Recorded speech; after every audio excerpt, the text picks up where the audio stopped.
Welcome back to episode 14 of the Sports Talk Show. And right off the bat, dude, we got some Indiana Fever news. You know, we're number one Indiana Fever Nation. You know, Fever Nation for life. 41 of the 44 games that they have next season are going to be televised. Nationally. Nationally. And some might say, oh, why? Why did the New York Liberty get? You know, they won last year. You know why, dude? They don't sell. Because they don't have CC. Nobody got CC like CC got CC. So the thing that's interesting too, because like their team is like New York, I think is the favorite still next year, and they just got someone back. So like their team is like legit. They're in New York. They're in a big market. Does not matter because nobody sells like CC sells. We got Cunningham that just came over selling out jerseys. When you got people like Asia Wilson not selling out jerseys. Like we got possibly the 6th woman of the year, her jersey selling out before other star players. Dude, but it's because you know why though? It's because Indiana's racist. Obviously. Oh, wait, also, can we talk about how Lexi won a championship at the Unrivaled, I guess? Yeah. Are you talking about her being the 6th woman? No, I'm talking about Sophie Cunningham, but I'm also talking about how Lexi didn't play, which is... She got 3 minutes, dude. She didn't play, all right? AB went off, though. AB had a good game, probably like the best game. Yeah, I mean, she tried winning it for the vinyl, but couldn't seal the deal. Yeah, Angel Reese also didn't play though, like because she's dealing with that hand injury still. Mm-hmm. But I mean, people said that she was just gonna go back to her day job anyways and lay bricks, but you know that wasn't me. Damn. I'm just saying that's what people were saying. I didn't say that. Oh, okay. I didn't say that. I'm just saying people said though if she did play, it would be Brick Nation. Yes, yeah. Not me though. I would never. She would build a house. Yeah, some people are saying that she's gonna like fix the roads in Chicago with all the bricks she's gonna lay. Oh, but not shit. me. Not me. I would never. No. We only respect women's sports around here, and we respect our opponents. At the times. Yeah, dude. Rebound queen, dude. But yeah, Indiana Fever, man, they got motion. It's crazy to go from it's because last year they had like some of the most viewed games, so that's why the TVs are doing it. It's smart. It just makes sense though, like because if you're selling out the arenas, like there's clearly a push for it. And do you hear some fan bases talking about, oh, they're gonna boycott her games? All that is doing is opening up more tickets. It's a small fraction. We're talking about the 1% of the 1%, on online, on Twitter, being loud. I'm gonna refuse to watch those games. Yeah. But like my thing, especially like if you don't watch, that's one thing. Like turn your TV off, sure. But like if you say, "Hey, I'm not gonna go support my team because I don't support CC," all that ticket's still gonna sell. Like so, you're not really it's not really making. You're not really doing anything. Yeah. No, and you're just missing out on watching your team play, which I just don't think is worth it. Like I would rather, even if you hate CC, it's like. That is one of the better teams in the league. If I can go watch, and you're also going to be 9 times out of 10 in a better venue than your normal venue. So why not just do the experience? Like it's just petty for being petty. It's not worth it. Like enjoy the sport. It's not worth it. Because another org just recently moved their games to a bigger arena. Pretty much anybody that has a small, yeah. If they can, they're doing it. Yeah, there's no reason not to. Like, if you can get the space, because you're gonna get you're gonna sell the tickets day of. Like as soon as they go on the market, they're sold out. Yeah. I'm looking forward to being back at Cambridge. Dude, I'm gonna miss their home opener, but it's cool. They play Sky opening. Yeah. Those are gonna be expensive tickets, though. That's gonna be a wild game. Yeah. I don't know what the ticket price were. I wonder if Angel Reese is going to play, though. Like, you said she's dealing with a hand thing still? Well, she had the brace on that, where she just had the surgery. And I don't know if it's precautionary, but it's like, man, you just had a surgery. You probably shouldn't have played it Unrivaled. Even though Defensive Player of the Year, she played really good. Yeah. If she plays defense for the Sky and rebounds, they could, be competitive in a lot of games. She's just not much of a scorer. But, like, already possibly a second injury to the hand is kind of crazy. But I guess she's not a shooter. She could have been Rookie of the Year, dude. She didn't get that injury. She could have. She could have won all those awards that CC won. She could have. I mean, dude, right. she had all those. She had all every time she was playing in Unrivaled. The Unrivaled socials would post, rebound queen. Every time she'd be the Miller Lite rebound queen, dude. No, CC didn't have that. Dude, it was real 50-50. She either was or she wasn't, Yeah. But more than likely she was, Yeah. But she got hurt, so she wasn't. Oh, okay. But yeah, Unrivaled League, the championship, it was Fever Girl versus Fever Girl, really. So Fever came out on top at the end of the day. Dude, and that's just the start right now, because we know Fever always come out on top, and it's gonna always, continue. dude. We're gonna make sure you tune into that championship game, haters. That nationally televised championship game. Dude, I just can't wait for the season, because because they started off slow last year and really got running. Yeah. I would like to see, if they have a hot start, you don't want to mess with them, and they got so much depth. Right now, Lexi and AB are hot right now. Yeah.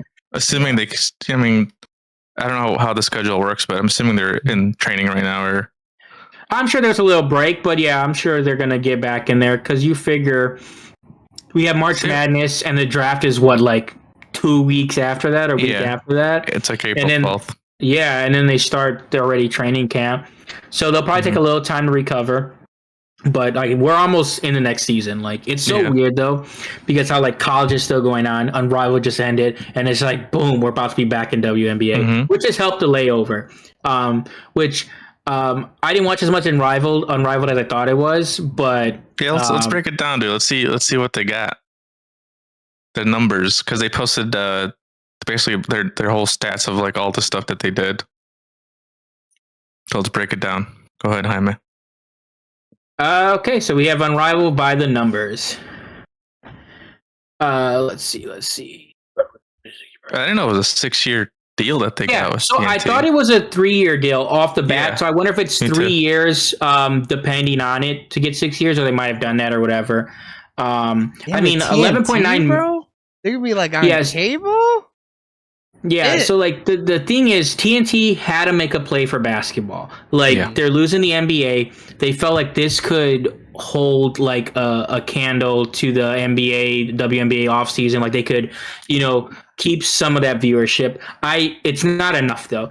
11.9 million viewers. So it says 221 average viewers throughout the regular season and playoffs. Fine numbers, but I think they needed to get into kind of the 500K plus on most of these games. And I think the numbers are probably 30-40% lower than they were hoping. I just don't see even not having even a million on the end game is kind of crazy, because it's just that should have did him. No, I didn't see what the numbers are. It went up, but it's not a million. In our inaugural season, we reached more than 11.9 million total viewers. That's total. Yeah, so 11.9 total, it's not a lot. I think 4 of the Fever games last year had more than that. Yeah, I get the TNT thing, because TNT gave them a lot of money. They would have been better off doing the Ion deal, which I've been against the Ion deal for WNBA, but they needed to be on free accessible TV, because you had to have Max, TNT, Max, and then another program. I forget which one it was. They shared it between 3 different things at times. Yeah, but I think they needed at least one of the games a week to be more to be free. Accessible. Yeah, because I mean, it's just not a lot, and if I'm TNT, I'm worried. Social media. I mean, this is just how much the individual players got. Yeah, in followers. But I think some of these people, a lot of them that got growth, were already growing because of WNBA. I do not think Unrivaled grew any of these players. I don't think so either. I mean, because even on this, this, right here, it's Kate Martin was going to grow naturally. we got Courtney, who like because of the finals and the playoffs was already everyone rising already too. knew. Yeah. Yeah, and then Stewie, like she's Stewie. She's a top 3 player in the league. So like even this graphic, I'm like, no, I don't believe Unrivaled helped. You should put like Ray Howard on here because the 1v1 tournament. Yeah, basically like anyone that stood out in that tournament should have been on this graphic, I guess. Yeah, especially the players that were on like bad teams. If you saw a tick up in their social media following, then I'd be like, oh no, Unrivaled did help. But you're looking at 3 players that I think no matter what, we're gonna rise. You're looking at championship players. Yeah. This is 20 sponsorships is cool though, because they got like Sephora, Miller Lite. They got everyone, dude. Samsung, and I think it's great for basketball. I would like to see how many of these sponsorships are already not partnered with the WNBA.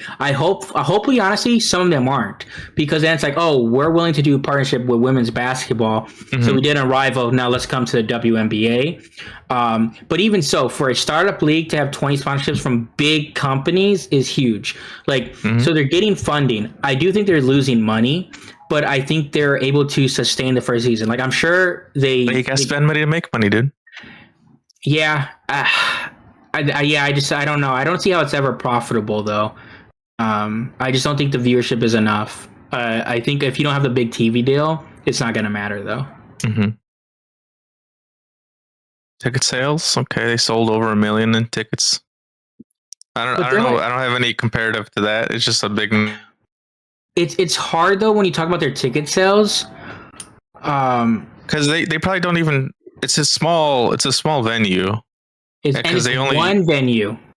Yeah, and it's only on one side of the venue, I think. And the issue is where it's like, man, like you save money by not touring, but then you also lose out on markets you may have been able to like get one good weekend out of. Like if they went to even because Kate played, if they played a game in Iowa, they would have sold like out 40, 50, 60K like stadiums or whatever, how big the stadium is in Iowa College. But you're right, it's just they don't want to move anywhere. They want to make it nice and simple. They're trying to save money. Yeah. This one, I guess it took a bit for them to even have rights to sell. So this one, it happened like, I feel like a month before the season ended. Yeah, they weren't allowed to sell stuff. And I didn't even see the jerseys and memorabilia up for sale. Like it wasn't really available. I feel like this happened in a month, though. 1 million in a month. I mean, yeah. I think the issue though is we don't care about the teams. Like Unrivaled, you watch for the players. I do not like. There's no built-in fan base. There's no built-in rivalries. They're 3 to 5 years away from that even mattering. So now you have it where it's just like, yeah, vinyl, cool jersey, but it's just like, why wouldn't I just buy the WNBA jersey? Like it's. Yeah, I get you. So like, I don't think it's good for. Diehards are buying this. Don't get me wrong. Diehard, Reese fans, any of these other fan groups, like they're gonna buy the jersey of the player, and that's why I think it's a player. Casuals, no, and they need to find a way to make the average fan care about the team, because, but like you said, it's the first season, dude. Like, our rivalries are gonna build eventually. Yeah. So let's just give them time. So what's the last one? Just the investors, like all the people that they had invest into this, like Coco. I'm assuming all the founding members, like Stewie and Fee. I think they kind of even did a bad job with that, because like it was like a couple weeks before the season was over, and they're like, oh, Steph is a he like bought in, he's one of the owners or whatever. I mean, but if he did it early, they would have announced it earlier. He just took. I'm assuming he took long. Well, no, he did it in the second iteration of when with Paige and and Juju did. So people are like, oh, it was known 2 months prior that he bought before in. They announced it. And I think they were trying to wait to the end to be like, hey, Steph, but it just didn't matter. Yeah, people that's just a misstep on the socials, I think. Yeah, because the information got leaked was the issue. Like, it was supposed to be, I'm sure, hey, this is so successful that towards the end of the season, Steph's like, I want a part of it.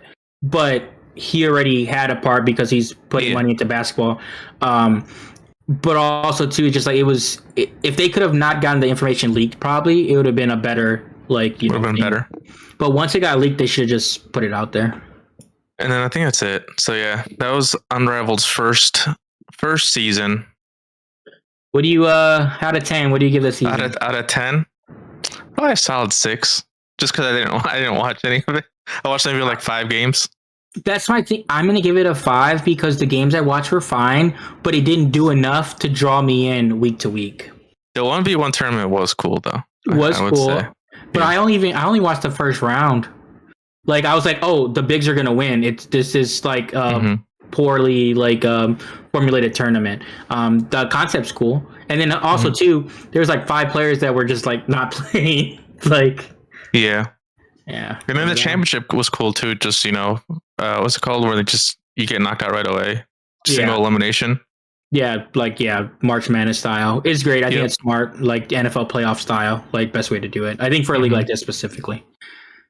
And then the next thing I wanted to talk about, Jaime, your Sox, dude. Oh, doing everything but firing who they need to fire. Look at this. Oh no. So apparently they found this ball in a building or in a capsule in a building, and they're giving it back to the Tribune to break the curse. And they're like saying like a chant and like a prayer, and they have all their hands on this. What's up with this ball, dude? A cursed ball? Wait, it's like the Chicago Tribune?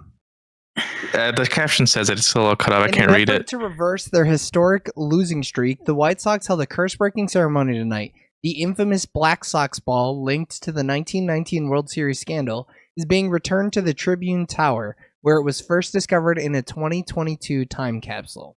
So what was the scandal, Jaime? Do you know? So yeah, the Black Sox scandal is so the mob came up to the White Sox. The White Sox were a famous team to win, like they were gonna win. And they got 8 players. There's a movie called 8 Man Out that talks about it. They got 8 players to throw the game. One being Shoeless Joe Jackson, who's like one of the best players to not be in the Hall of Fame because he can't because of the scandal. So what happened is the owner didn't want to, was super cheap. They had players that it was like, oh, I need 2 more strikeouts. And they had the manager sit them the last game of the season. Guys, I need hits, sit them, because he didn't want to pay out the bonuses and stuff like that. And then so what had happened was they all wanted hey, we want more money. We've won multiple championships. We're going to be the next, we're going to still keep winning. We'll win this World Series. Mm-hmm. So the mob had heard that there was some disgruntled players or whatever. So they met with a couple guys that were a little shady, and they got more players to play to throw games. So there was 8 players. They threw the games. And then the White Sox hadn't won a World Series from that point on until they won in 2005. Damn. So that's what the Black Sox scandal is. Yeah. Oh, okay.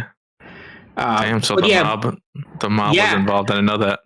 Yeah, because they were so favored that the mob was they put all their money on the other team. So then, when the White Sox, they forced the Sox to throw. Yep. Damn. So they're gonna start winning now, guaranteed. Yeah, this shitty ball that they found 3 years ago, that's been what's stopping them. That's been what's stopping them. My thing with this ball thing, I like the concept if we hadn't won in 2005.